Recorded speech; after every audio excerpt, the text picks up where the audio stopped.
दानोळीत तरुणाचा धारधार शस्त्रानं वार करून खून, संशयितावर जयसिंगपूर पोलीस ठाण्यात गुन्हा दाखल.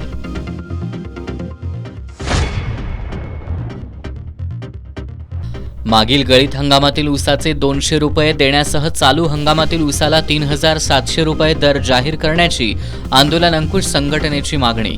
संघटनेचे धनाजी चुडमुंगे यांनी शिरोळमध्ये सुरू केलं आमरण उपोषण. आधी खुशाली मगच ऊसतोड. ऊसतोड मजुरांकडून तोडीसाठी पैशांची मागणी, ऊस उत्पादक त्रस्त.